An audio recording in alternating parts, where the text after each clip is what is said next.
March 14 ಶುಕ್ರವಾರ ಹೋಳಿ ಹುಣ್ಣಿಮೆಯ ಜೊತೆ ಲಕ್ಷ್ಮೀ ಜಯಂತಿಯನ್ನು ಆಚರಿಸಲಾಗುತ್ತದೆ.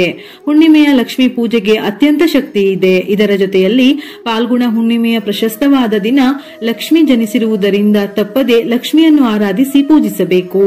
ಮಾತೆ ಲಕ್ಷ್ಮಿ ಸಂಪತ್ತು ಸಮೃದ್ಧಿಯ ಅಧಿದೇವತೆ. ಭಕ್ತಿಯಿಂದ ಪೂಜಿಸಿದರೆ ಇಷ್ಟಾರ್ಥಗಳನ್ನು ಕರುಣಿಸುವ ದೇವಿ ಆ ಮನೆಯಲ್ಲಿ ನೆಲೆಗೊಳ್ಳುತ್ತಾಳೆ. ಹಾಗೆಯೇ ಕೋಪಗೊಂಡರೆ ದೇವಿ ಆ ಮನೆಯನ್ನು ತೊರೆಯುವುದಕ್ಕೂ ಹೆಚ್ಚು ಸಮಯ ತೆಗೆದುಕೊಳ್ಳುವುದಿಲ್ಲ. ಲಕ್ಷ್ಮಿಯ ಕೃಪಾಶೀರ್ವಾದದ ಬೆಳಕು ಇದ್ದರೆ ಆ ಮನೆಯಲ್ಲಿ ಸಂತಸ, ನೆಮ್ಮದಿ ಮನೆ ಮಾಡಿರುತ್ತದೆ. ತಾಯಿ ಲಕ್ಷ್ಮಿಯ ಅನುಗ್ರಹವನ್ನು ಪಡೆಯಲು ಹೋಳಿ ಹುಣ್ಣಿಮೆ ತುಂಬಾ ಪ್ರಶಸ್ತವಾದ ದಿನ. ಸಾಮಾನ್ಯ ದಿನಗಳಲ್ಲಿ ಮಾಡುವ ಪೂಜೆ ಪುನಸ್ಕಾರಕ್ಕಿಂತ ನಾಳೆ ಲಕ್ಷ್ಮೀ ಜಯಂತಿ ಹಾಗೂ ಹುಣ್ಣಿಮೆಯ ದಿನ ಲಕ್ಷ್ಮಿಯನ್ನು ಆರಾಧಿಸಿ ಪೂಜಿಸಿದರೆ ದುಪ್ಪಟ್ಟು ಫಲಗಳು ಪ್ರಾಪ್ತಿಯಾಗುತ್ತದೆ. ಅದರಲ್ಲೂ ಶುಕ್ರವಾರ ಲಕ್ಷ್ಮಿಗೆ ಪ್ರಿಯವಾದ ವಾರ.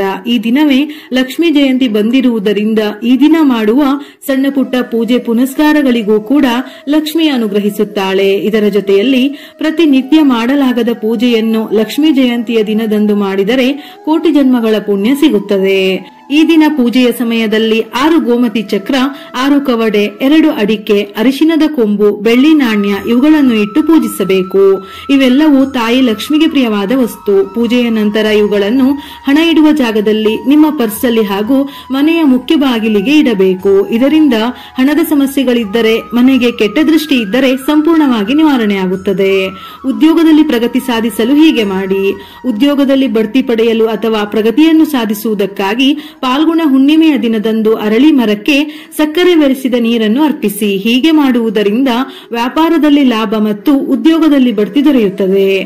ನಿಮ್ಮ ಮನಸ್ಸಿನಲ್ಲಿ ಏನಾದರೂ ಕೋರಿಕೆಗಳಿದ್ದರೆ ನಾಡಿದ್ದು ಹುಣ್ಣಿಮೆ ಶುಕ್ರವಾರದ ದಿನ ತಾಯಿ ಲಕ್ಷ್ಮಿಯನ್ನು ನೆನೆಸುತ್ತಾ ನಿಮ್ಮ ಕೈಲಾದಷ್ಟು ಅಕ್ಕಿಯನ್ನು ದಾನ ಮಾಡಿ. ಇದರಿಂದ ತಾಯಿ ಲಕ್ಷ್ಮಿ ಅನುಗ್ರಹಿಸುತ್ತಾಳೆ.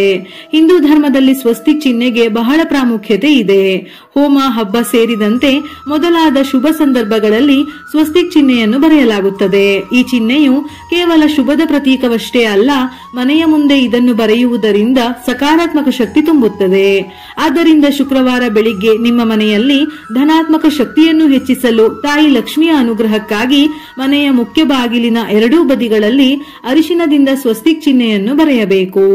ಅರಳಿ ಮರದಲ್ಲಿ ಭಗವಾನ್ ವಿಷ್ಣು ಮತ್ತು ತಾಯಿ ಲಕ್ಷ್ಮಿ ನೆಲೆಸಿದ್ದಾರೆ ಎಂದು ಪುರಾಣಗಳು ಹೇಳುತ್ತವೆ.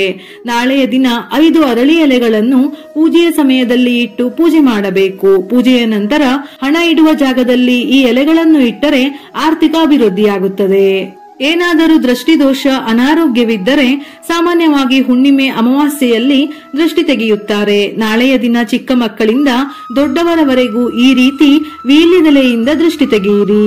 2 ಶುದ್ಧವಾದ ವೀಳ್ಯದೆಲೆಯನ್ನು ತೆಗೆದುಕೊಂಡು ವೀಳ್ಯದೆಲೆಯ ಹಿಂಭಾಗಕ್ಕೆ ಕೊಬ್ಬರಿ ಎಣ್ಣೆಯನ್ನು ಹಚ್ಚಬೇಕು.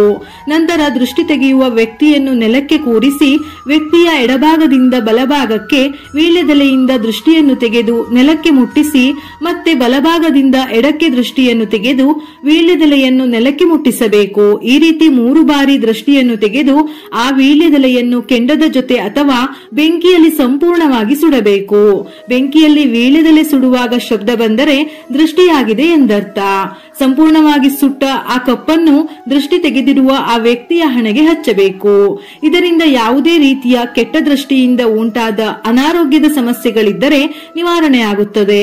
ಆದರೆ ದೃಷ್ಟಿಯನ್ನು ತೆಗೆಯುವಾಗ ವೀಳ್ಯದೆಲೆಯ ಹಿಂಭಾಗವು ನಿಮ್ಮ ಮೇಲ್ಗಡೆ ಬರುವಂತೆ ದೃಷ್ಟಿಯನ್ನು ತೆಗೆಯಬೇಕು. ಚಿಕ್ಕ ಮಕ್ಕಳಿಗೆ ಒಮ್ಮೊಮ್ಮೆ ಹೊರಗಡೆ ಹೋದಾಗ ಅಥವಾ ಸರಿಯಾಗಿ ರಾತ್ರಿ ನಿದ್ದೆ ಬರದೆ ಅಳುತ್ತಿದ್ದರೆ ಈ ರೀತಿ ಪ್ರತಿದಿನ ದೃಷ್ಟಿಯನ್ನು ನಿವಾರಿಸಬಹುದು. ಹುಣ್ಣಿಮೆಯ ದಿನ ಅಥವಾ ಯಾವುದೇ ಶುಕ್ರವಾರ ಲಕ್ಷ್ಮೀ ನಾರಾಯಣ ನಮಃ, ತಾಯಿ ಲಕ್ಷ್ಮಿಯ ಈ ಮಂತ್ರದಲ್ಲಿ ಭಗವಾನ್ ವಿಷ್ಣುವಿನ ಹೆಸರನ್ನು ಸಹ ಉಲ್ಲೇಖಿಸಲಾಗಿದೆ. ಈ ಮಂತ್ರವನ್ನು ಜಪಿಸುವುದರ ಮೂಲಕ ದಾಂಪತ್ಯ ಜೀವನವು ಸಂತೋಷದಿಂದಿರುತ್ತದೆ. ಗಂಡ ಮತ್ತು ಹೆಂಡತಿಯ ನಡುವಿನ ಸಂಬಂಧವನ್ನು ಬಲಪಡಿಸಲು ಈ ಮಂತ್ರವನ್ನು ಪಠಿಸಲಾಗುತ್ತದೆ. ಇದು ಸಂತೋಷ ಸಮೃದ್ಧಿಯನ್ನು ಸಹ ತರುತ್ತದೆ. ನಾಳೆಯ ದಿನ 3 ಅವಿವಾಹಿತ ಹೆಣ್ಣು ಮಕ್ಕಳನ್ನು ಅಂದರೆ ಕನ್ಯೆಯರನ್ನು ಮನೆಗೆ ಆಹ್ವಾನಿಸಿ ಅರಿಶಿನ ಕುಂಕುಮದ ಜೊತೆ ತಾಂಬೂಲವನ್ನು ನೀಡಿ ಅವರಿಗೆ ಪಾಯಸ ಅಥವಾ ಏನಾದರೂ ಸಿಹಿಯನ್ನು ನೀಡಿ ಕೈಲಾದಷ್ಟು ದಕ್ಷಿಣೆಯನ್ನು ನೀಡಿ ಸಾಧ್ಯವಾದರೆ ಹಳದಿ ಬಣ್ಣದ ರವಿಕೆ ಕಣ ಅಥವಾ ಹಳದಿ ಬಣ್ಣದ ವಸ್ತ್ರಗಳನ್ನು ನೀಡಿದರೆ ತುಂಬಾ ಒಳ್ಳೆಯದು. ಈ ದಿನ ಹಸುವಿಗೆ ಹಸಿರು ಹುಲ್ಲು ಅಥವಾ ಗೋಗ್ರಾಸ ಅಂದರೆ ತೊಳೆದಿರುವ ಅಕ್ಕಿಗೆ ಬೆಲ್ಲ ಬಾಳೆಹಣ್ಣನ್ನು ಸೇರಿಸಿ ಹಸುವಿಗೆ ನೀಡಬೇಕು. ಇದರಿಂದ ಹಣಕಾಸಿನ ತೊಂದರೆಗಳು ನಿವಾರಣೆಯಾಗುತ್ತದೆ.